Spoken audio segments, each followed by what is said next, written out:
Hello नमस्कार, welcome to अर्थनीती. आपण आता परत एक नवीन टॉपिक घेऊन येतोय. टॉपिकमध्ये लक्षात एक कन्सेप्ट म्हणून छोटी, ती म्हणजेच पैशाची कार्य, फंक्शन्स ऑफ मनी. चलन पैसा हा मोठा टॉपिक आहे. त्यात महागाईचा थोडा संबंध येतो, रिलेव्हन्स, त्याच्यानंतर परत RBIचा संबंध येतो. म्हणजे हा पूर्ण एक लिंकिंग असलेला टॉपिक आहे आणि कन्सेप्ट हा फार जास्त बेस आहे या टॉपिकचा. पण इथं मी जे काही आता घटक घेतो थोडा पैशाची कार्यामध्ये, इथं थोडा फॅक्च्युअल डेटा म्हणून याला आपण किंवा याचं एक वर्गीकरण माहिती असणं अपेक्षित आहे. तुम्ही आत्तापर्यंत पूर्वपरीक्षा काढा किंवा मुख्य परीक्षा काढा, याच्यावर एक प्रश्न डेफिनेटली असतो. त्यातही राज्यसेवेचा किंवा कंपनीचा कुठलाही काढा. मग पैशाची कार्य याच्यावर जर वारंवार प्रश्न असतील तर आपली आजही ते जो काही पॉईंट आहे किंवा पैशाची कार्य आहेत ते क्लिअर आहेत का? तुमच्यापैकी जे जुने विद्यार्थी असतील त्यांनी मला उत्तर द्यायचं. फक्त मी जर आत्ता हा प्रश्न विचारला पैशाची कार्य, तर प्राथमिक कार्य, दुय्यम कार्य ह्याच्यामध्ये काय काय येतात विदाऊट एनी ऑप्शन सांगितलं पाहिजे तुम्ही. ही सगळी सिरीज सुरू करण्यामागे माझे दोन पर्याय आहेत, पर्पज आहेत. नंबर एक, पहिला पर्पज हा की तुम्हाला एक अप्रोच मिळावा आणि तुम्ही केलेला अभ्यास चेक व्हावा. ह्याच्यावरून काय होतं की तुम्ही कुठं कमी आहेत हे इथं कळतं आणि ही आत्ताच वेळ आहे, परत नको हेच एक्झामच्या तोंडावर केलं तर पुन्हा मात्र वेळ राहणार नाही आपल्याला डॅमेज कंट्रोल करायला. तो एक पर्पज आहे माझा. दुसरी महत्त्वाची गोष्ट की या सगळ्या गोष्टीतून एक रिव्हिजन व्हावं तुम्हाला. म्हणजे ज्यांचं माहिती आहे, क्लिअर कट आहे की मला माहितीच आहे प्राथमिक कार्य कुठले, दुय्यम कुठली, ठीक आहे ना, मग चल एक रिव्हिजन झालं बाबा पटकन. हे असे दोन उद्देश आहेत माझे. त्यातलाही मेजर मोठा वर्ग हा पहिल्याच ह्याच्यातल्या कॅटेगरीतला आहे. झालेला अभ्यास हा आपण किती कमी पडतोय हे तुम्हाला इथं लक्षात येत असेल. सांगा आता प्राथमिकमध्ये काय येतं ते आणि दुय्यममध्ये काय येतं. मी ऑप्शन वाचून दाखवतो. हे ऑब्व्हियसली बुक याच्यातून मी कंटेंट टार्गेट करतोय, तुम्हाला मी याच्या आधी सांगितलेलं. बघा, मूल्यसंचयाचे कार्य, मूल्य हस्तांतराचे कार्य, त्याच्यानंतर मूल्यमापनाचे साधन किंवा कार्य, हे जे तीन आत्ता घटक मी वाचून दाखवलेत हे प्राथमिकमध्ये आहे का दुय्यममध्ये आहे? तुमचं तुम्ही उत्तर तिथं आता मेन्शन करा मनामध्ये काय असेल ते. कन्फ्युजन आहे? हां, का? कारण आयोग तुम्हाला असं एकत्रित विचारतं. लक्षात ठेवा, एकत्रीकरण ज्याला फ्युजन म्हणतो आपण. तिथं आयोगाचा हा एक पॅटर्न आहे की जिथं तुम्हाला 2-2, 3-3 पॉईंट सेपरेट माहिती पाहिजे, तिथं एकत्र टाकतं. जिथं फ्युजन आलं तिथं कन्फ्युजन आलं.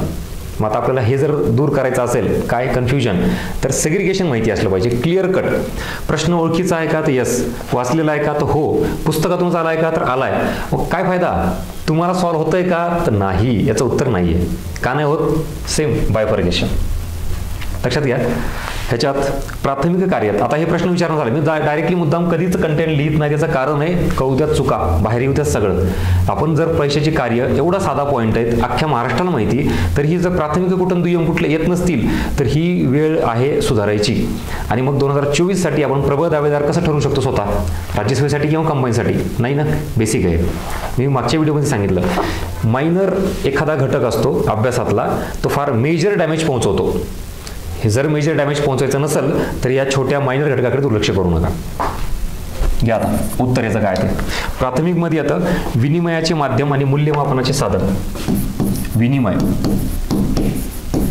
आणि मूल्यमापन हे जे पैशाचे कार्य आहेत हे कशात येतं? प्राथमिक कार्यामध्ये येतं. दुय्यम कार्य, आता दुय्यम मध्ये काय येतं बघा, मूल्य संचय, त्याच्यानंतर मूल्य हस्तांतर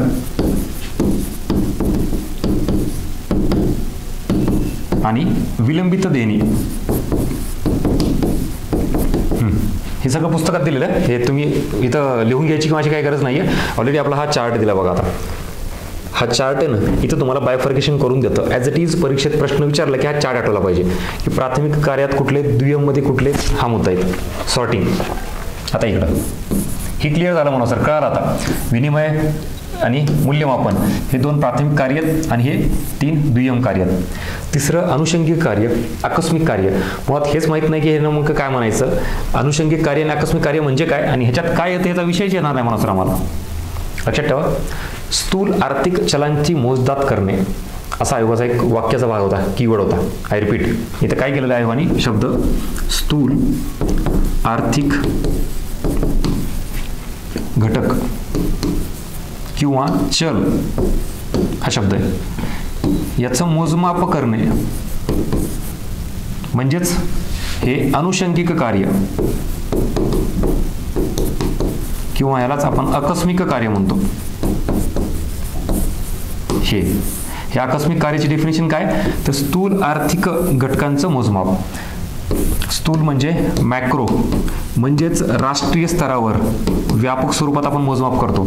आर्थिक घटक किंवा चल म्हणजेच काय, तुम्ही जर उत्पन्न मोजत असाल, तुम्ही गुंतवणूक मोजत असाल, रोजगार निर्मिती, इथं ह्याच्यात रोजगार निर्मिती येत नाही, इथं गुंतवणूक, उत्पन्न किंवा per capita income what ever, ह्या अशा ज्या गोष्टी घेत असतील तुम्ही आर्थिक घटक कुठं स्थूल लेवलला, ह्याची मोजमाप करण्याचं काम म्हणजेच पैशाचं कुठलं काम, अनुषंगिक काम किंवा आकस्मिक कार्य. उदाहरण देतो, आपण जे राष्ट्रीय उत्पन्न मोजतोय, मी म्हणतो की एका देशात एका आर्थिक वर्षात किती वस्तू व सेवा झाल्या आपण हे काउंट करतोय. फॉर एक्झाम्पल 10 वस्तू तयार झाल्या, तर तुम्ही राष्ट्रीय उत्पन्न म्हणजे देशाचं सांगता का सांगता 10 वस्तू सांगताय, पुढच्या वर्षी 15 वस्तू तयार झाल्या म्हणजे देशाचं राष्ट्रीय उत्पन्न 15 वस्तू सांगताय, नाही ना. या वस्तूचं काय करताय, पैशातील मूल्य सांगताय, म्हणजे त्या वस्तू किती रुपयाला आहेत त्याच्यावरून त्याची बेरीज करताय. मग भारताचं राष्ट्रीय उत्पन्न 50 रुपये असेल, 100 रुपये असेल, व्हॉट एव्हर, कशात सांगितलं तुम्ही, पैशात. मग हे जे मोजमाप आहे ना आपलं, हे कशाचं केलं आपण, GDP राष्ट्रीय उत्पन्नाचं मोजमाप केलं. हे कशामार्फत केलं आपण, पैशामार्फत. वस्तूची ही किंमत मोजून देशाचं राष्ट्रीय उत्पन्न, हे काम जे आहे ना पैशाचं, या पैशाच्या कार्याला काय म्हणायचं, आकस्मिक कार्य, अनुषंगिक कार्य. देशामधील एकूण गुंतवणूक ही सुद्धा आपण कशात मोजतो, पैशात मोजतो, गुंतवणुकीचं प्रमाण. दरडोई उत्पन्न किती रुपये आहे, पैशात मोजतोय. पैशाचं हे जे कार्य आहे ना, ह्या कार्यालाच आपण अनुषंगिक किंवा आकस्मिक कार्य म्हणतो. आज क्लिअर झालं का, आकस्मिक किंवा अनुषंगिक कार्य म्हणजे काय, त्याचा अर्थही कळाला आणि त्याचे एक्झाम्पल बघून आले. अशा लेवलला कन्सेप्टवर क्लिअरिटी ठेवायची. आता तुम्हाला परीक्षेमध्ये प्राथमिक कार्य विचारतात, दुय्यम कार्य विचारतात किंवा आकस्मिक कार्य विचारतात, तुम्ही उत्तर देऊ शकताय. या एवढ्या छोट्या गोष्टीमुळे फार मोठा परिणाम भोगावा लागतो, म्हणून ही सिरीज सुरू केलेली आहे. भलेही 5 मिनिटाचा 10 मिनिटाचा व्हिडिओ असू द्यात, पण तुम्हाला प्रॉपर एक्झाम ओरिएंटेड आणि क्वालिटी कंटेंट याच्या मार्फत द्यायची ही सिरीज माझा सुरू करण्याचा उद्देश आहे. अशीच आपली पुढे कंटिन्यू असेल. याबाबत ह्याच्या आधीचेही काही व्हिडिओ असतील ते नक्की बघा, छोटे छोटे का असणार. जसे की उदाहरणार्थ काल परवा मी ते हे केलेलं आहे मौद्रिक धोरणासंदर्भात, चलनविषयक धोरण. चलनविषयक धोरण म्हणजे काय, सगळं माहिती सगळं वाचलेलं असतं. आता सांगा बरं, चलनविषयक धोरणाचे प्रत्यक्ष साधनं कुठली, अप्रत्यक्ष कुठली, संख्यात्मक कुठली, गुणात्मक कुठली. झालं कन्फ्युजन. वाचलेलं आहे, माहिती आहे, पुस्तकात आहे, परफेक्ट सांगता येत नाही. थोडंच करा पण चांगलं करा. येणाऱ्या 2024साठी हे आत्ता नाही करणार, तुम्हाला पेपर द्या, तिथं जर एखादा प्रश्न गेला तर 1 मार्क जातो किंवा राज्यसेवेला 2 मार्क जातात, मग 1 वर्ष जातं, नंतर पश्चाताप येतो. So choice is yours. हा सगळा अवेअरनेस क्रिएट करण्यासाठी ही सिरीज सुरू केलेली आहे मी. अजूनही वेळ गेलेली नाही, जे काय कराल ते परफेक्ट करा.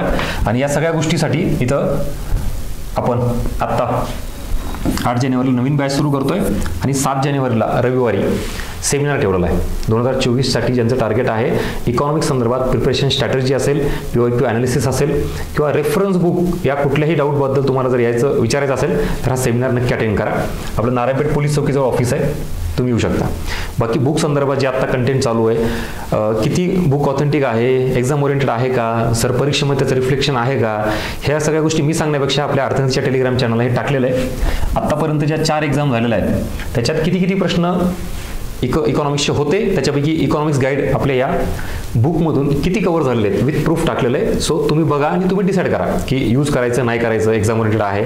पण 2024साठी राज्यसेवा आणि कंबाईन ही अपॉर्च्युनिटी जाऊ देऊ नका. वन स्टॉप सोल्युशन आहे. प्रत्येक गोष्ट जेवढी सिम्प्लिफिकेशन करता येईल तेवढा करण्याचा प्रयत्न केला आहे. टेबल, चार्ट आणि कलरफुल डायग्राम, इमेजेस ह्याच्यात सगळ्या दिलेल्या आहेत. चलो, so this is all about regarding book. आणि ही आजची कन्सेप्ट कशी वाटली, आवडली असेल तर नक्की लाईक करा, जास्तीत जास्त विद्यार्थ्यांपर्यंत शेअर करा.